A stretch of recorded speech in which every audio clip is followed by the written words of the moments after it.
Hey guys, welcome back to another episode of Dishes and Fishes where I show you how to cook and set hooks. Now there's a lot of fantastic beef Wellington recipes out there on the internet, but today I'm going to show you one that I know you haven't eaten, and that's surf and turf beef Wellington.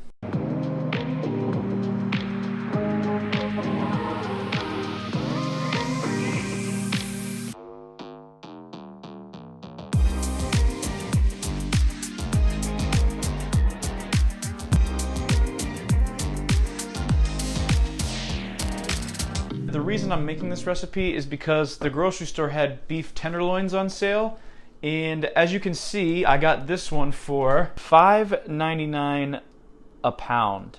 That is ridiculous. So that's very, very cheap, but it comes at the cost of breaking this thing down.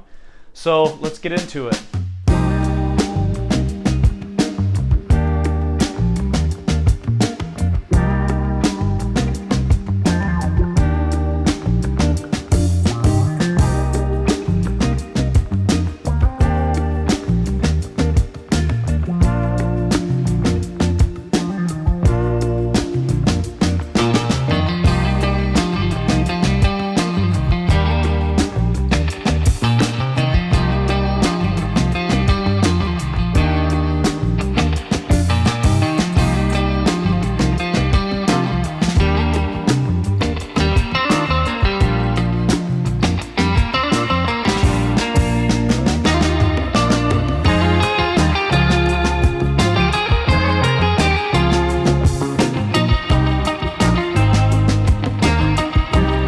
Okay, now that we have our nice piece of beef tenderloin for our Wellington, it's time to sear it off.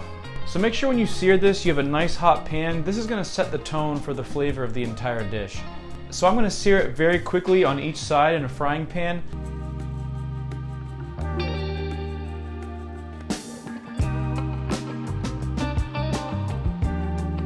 Then I'm going to take it out and I'm going to brush it with my favorite Dijon mustard so it not only cools it a little bit, but absorbs that mustard flavor.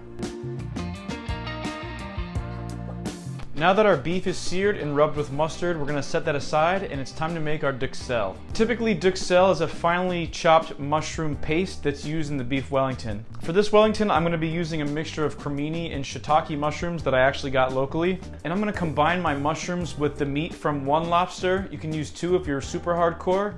And a cup of lump crab meat. So I'm going to chop these up in the food processor and put them in a dry pan in order to cook all the water out of them, because I don't want any water to interfere with the crispiness of my dough. Then I'm going to do the same thing with my crab and lobster meat, only you don't want to absolutely pulverize it. You do want to chop it up a little bit, but you don't want to make it into a mush. A couple lumps in there is fine. Once most of the water is cooked out of your mushrooms, you want to add your seafood, and I like to add 1/4 cup of sherry wine. Cook this until all the moisture is out of it and then set it aside to cool. Now we need to roll this beef and mushroom deliciousness inside some prosciutto. So you guys know I like to plug shops that I like in Connecticut. So I got this prosciutto from Noack's Meat Products in Meriden. It's right off Route 84.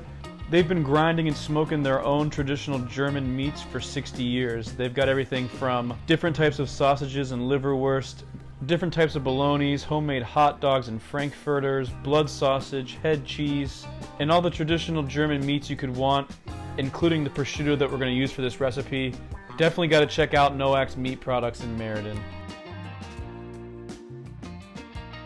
So once you've procured your pork, you're going to lay your prosciutto out on the plastic wrap, shingle it really nicely so there's no spaces.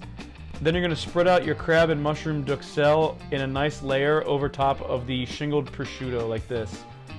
Then I'm going to place my seared beef tenderloin, and I'm going to use the saran wrap to kind of roll this whole entire thing up really nice and tight, making sure it's sealed on all sides.